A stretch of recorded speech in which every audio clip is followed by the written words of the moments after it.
이문정 검사는 과거 2019년 머리카락 기부에 여러 소망을 담은 기도 제목이 있는 기부를 했다고 전했습니다. 이번에도 머리카락을 잘랐다고 합니다.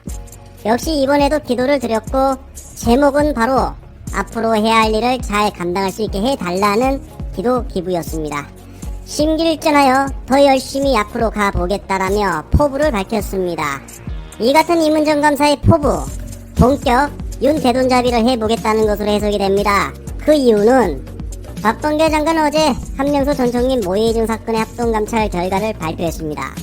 공소가 제기된 후 참고인들이 검찰에 100개 이상 소환돼 증언할 내용 등에 대해 미리 조사받은 사실이 확인됐고, 공소 제기 이후 참고인 조사는 부적절한 증언 연습이라고 볼 수 있으며 이로 인해 증인의 기억이 오염되거나 왜곡될 가능성이 매우 높다라고 했습니다. 한명수 사건 수사팀의 부적절한 수사 간행이 있었다 최종 결론을 지었습니다.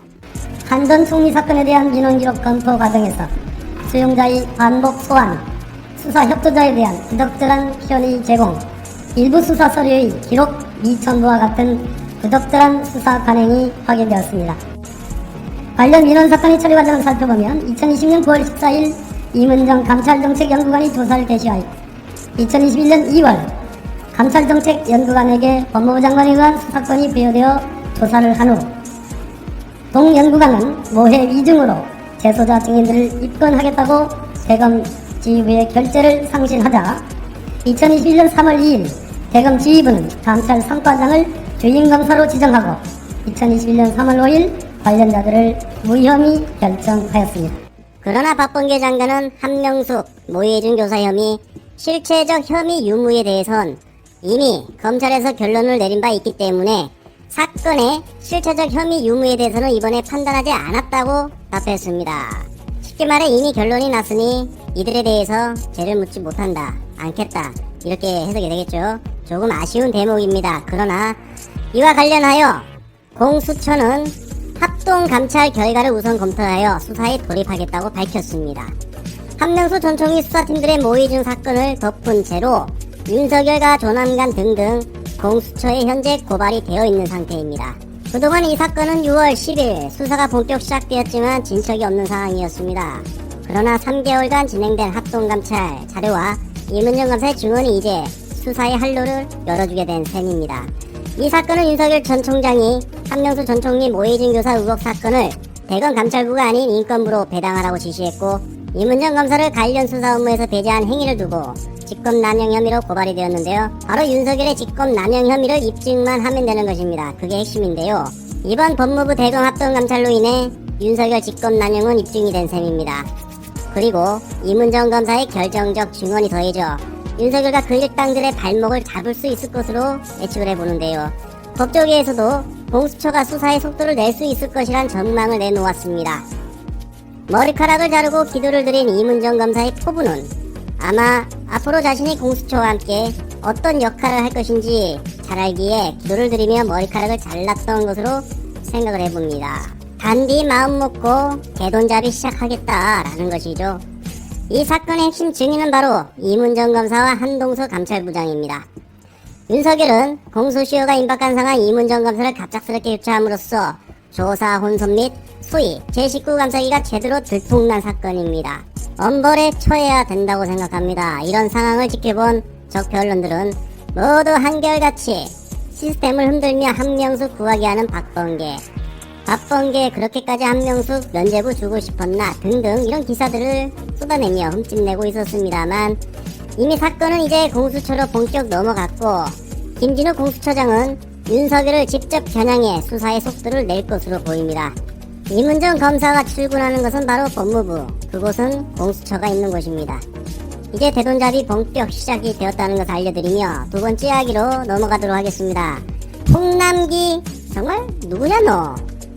정치라 팩트체.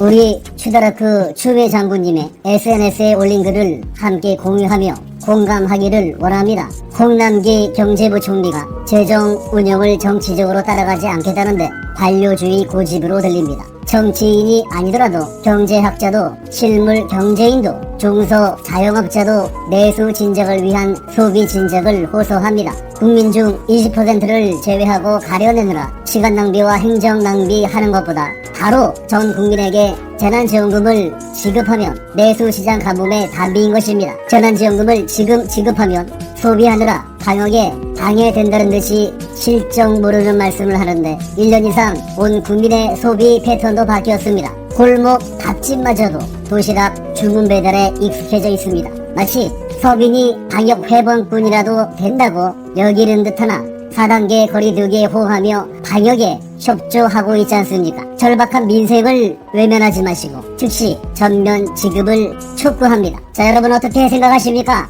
홍남기가 도대체 뭘까요?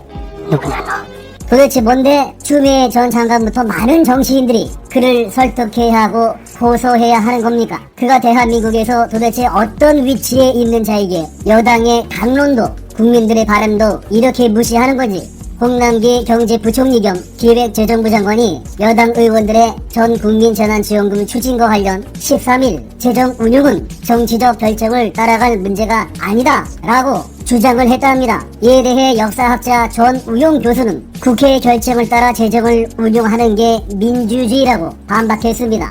그렇다면 홍남기의 기재부 홀로 반대 입장은 올바른 민주주의에 반하는 행동이라 이렇게 볼 수 있는 것입니다. 그럼에도 불구하고 홍남기에게는 전혀 귀뜨게도 들리지 않은가 봅니다. 언제부터 대한민국이 홍남기의 나라가 되었을까요? 윤석열이 검찰총장에서 대통령 한다고 날뛰니 이제 홍남기가 민주주의를 외면하고 왕노릇을 하고 있는 것입니다. 일개 공무원이 감히 국민이 선출한 국회의원들이 결정한 일을 반대, 정말 어이없습니다. 임명직 기재부 장관에게 과연 그런 권한이 있는 것입니까? 자기 마음대로 세금을 지출할 결정도 지출하지 않을 결정도 오직 기재부 장관 홍남기에게 있는 것입니까? 그럼 국회는 왜 있고 추경은 왜 하고 국회의원은 도대체 왜 있는 것입니까? 저는 대한민국이 민주주의 국가라고 분명 믿고 있는데 어째서 홍남기만 특별히 모든 것 위에 존재하는 철대자입니까? 누가 그에게 이러한 철대적 권한을 준 것인지 모르겠습니다.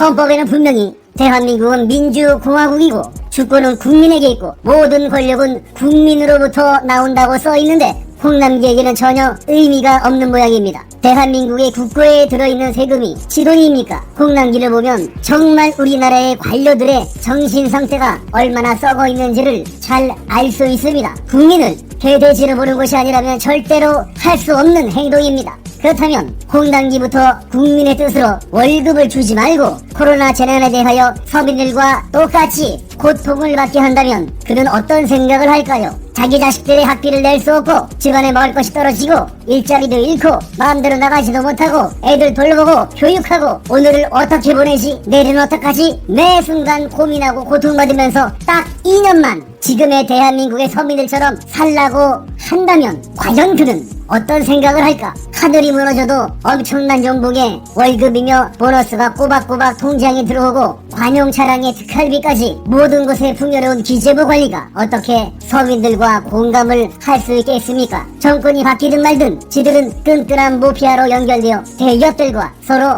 평생 국민들의 혈세를 가지고 이리 나누고 저리 나누고 살아갈 자들, 저들을 개혁하지 않는다면 언제나 대다수의 국민들은 고통을 받을 것이고 소수의 기득권들만 모든 것을 가져가겠지요. 그래서 개혁에 강력한 의지가 있는 지도자가 대한민국은 필요합니다. 그래서 돈과 권력에 타협하지 않는 지도자가 시민들에게는 필요합니다. 오직 국민을 사랑하고 존중하며 섬길 수 있는 지도자가 필요합니다. 끝날 때까지 끝날 것이 아닙니다. 우리의 촛불은 절대 꺼지지 않을 것입니다. 지치지 말고 포기하지 말고 끝까지 이겨냅시다. 대한 시민들.